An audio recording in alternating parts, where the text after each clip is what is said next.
আজকের এই বিশেষ অভিযান সম্পর্কে আমাদের যদি ধন্যবাদ। জানেন যে আমাদের মধ্যে পবিত্র রমজান আবার ফিরে এসেছে। পাশাপাশি আপনারা জানেন যে আমাদের আকাঙ্ক্ষিত একটা নির্বাচিত সরকারও ইতিমধ্যে দায়িত্ব গ্রহণ করেছে। তো স্বাভাবিকভাবেই সরকারের জন্য জনগণকে উপহার দেওয়ার জন্য একটা প্রতিশ্রুতি ছিল যে একটা নিরাপদ স্বস্তিদায়ক রমজান এবং শেষে একটা আনন্দমুখর একটা ঈদ উল ফিতর উপহার দেওয়া। তো এরই প্রেক্ষিতে আপনারা জানেন যে মধ্যে হঠাৎ করে গত 2-3টা চাঁদাবাজ গ্রুপ মোহাম্মদপুরে মাথাচাড়া দিয়ে ওঠার চেষ্টা করেছিল। ইতিমধ্যে সরকারের সর্বোচ্চ পর্যায় থেকে আমাদের কঠোরভাবে নির্দেশনা দেওয়া হয়েছে যে বিশেষ করে মোহাম্মদপুর আদাবর অঞ্চলে সকল প্রকারের চাঁদাবাজি, এই যে মাদক ব্যবসায়ী এবং এই ছোট ছোট যে কিশোর গ্যাং, এদের কঠিনভাবে দমন করে মোহাম্মদপুরবাসীকে, আদাবরবাসীকে একটা স্বস্তিদায়ক রমজান উপহার দিতে হবে এবং একটা আনন্দমুখর এবং উৎসবমুখর ঈদ উল ফিতর উপহার দিতে হবে। তো এরই পরিপ্রেক্ষিতে মাননীয় প্রধানমন্ত্রী, মাননীয় স্বরাষ্ট্রমন্ত্রী মহোদয়ের নির্দেশে আজকে মাননীয় শিক্ষা প্রতিমন্ত্রী মহোদয় এই আসনের নির্বাচিত এমপি, তিনি আজকে আমাদের নিয়ে মিটিং করেছেন 3 থানা নিয়ে। তিনিও আমাদের কঠিনভাবে নির্দেশনা দিয়েছেন। আমাদের আইজিপি মহোদয় নির্দেশনা দিয়েছেন দায়িত্ব গ্রহণের পরপরই। আমাদের কমিশনার মহোদয় নির্দেশনা দিয়েছেন। তারই পরিপ্রেক্ষিতে আপনারা জানেন যে আমরা পরশুদিন এই অত্র অঞ্চলের আলোচিত কুখ্যাত চাঁদাবাজ আমরা এই যে কাইলা ফারুক, তাকে আমরা কিন্তু গ্রেপ্তার করেছি এবং তাকে আইনের হাতে সোপর্দ করেছি। আমরা আদাবর থেকে আলোচিত এই যে কাউলা রাসেল, যে চাপাতি দিয়ে মানুষকে ভয়ভীতি দেখানোর চেষ্টা করেছিল, 1 ঘন্টার মধ্যে আমরা তাকে এবং তার টিমকে আমরা ধরতে সক্ষম হয়েছি এবং আইনের হাতে সোপর্দ করেছি।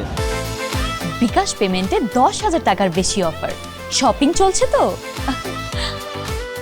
পাশাপাশি গতকালকে আমাদের ডিসি স্যারের নেতৃত্বে আমরা কালকে প্রায় 4 ঘন্টা, রাত 10টা থেকে রাত 2টা পর্যন্ত 4 ঘন্টা মোহাম্মদপুর এবং আদাবরে চিরুনি অভিযান চালিয়েছি এবং প্রায় 100 জনের মতো বিভিন্ন অপরাধে অভিযুক্ত কিশোর গ্যাং থেকে শুরু করে মাদক ব্যবসায়ী থেকে শুরু করে চাঁদাবাজ, তাদের আমরা ধরেছি এবং আমরা তাদের আজকে আমরা বিজ্ঞ আদালতে প্রেরণ করেছি। এবং এরই পরিপ্রেক্ষিতে ধারাবাহিকভাবে আমরা আরও সাঁড়াশি অভিযান দেওয়ার জন্য এবং ঢাকা, মোহাম্মদপুর এবং আদাবরবাসীকে আরও স্বস্তিদায়ক জীবন নিশ্চিত করার জন্য আমরা আজকে কিন্তু আমাদের সিটিটিসি ডিএমপির সবচেয়ে প্রশিক্ষিত এবং একটা মানে দুর্ধর্ষ ইউনিট বলা যেতে পারে সিটিটিসি এবং তাদের সোয়াট টিম এবং K9 মানে ডগ স্কোয়াড নিয়ে কিন্তু আজকে আমরা অভিযান চালাচ্ছি। আজকে ঢাকা, এই মোহাম্মদপুর এবং আদাবরে বিভিন্ন স্পটে অভিযান চালানো হবে। তা আজকে শুরু করেছে আমরা জেনেভা ক্যাম্প দিয়ে। আমরা ইতিমধ্যে আমাদের যে ডগ স্কোয়াড ছিল তারা বিভিন্ন জায়গায় গিয়েছে আমাদের আসামি ধরতে, শনাক্ত করতে এবং মাদক উদ্ধার করতে সহযোগিতা করেছে এবং আমাদের 4টা টিম এখন জেনেভা ক্যাম্পে আছেন, তারা আসামি ধরতেছেন, আমরা পাশে রাখতেছি।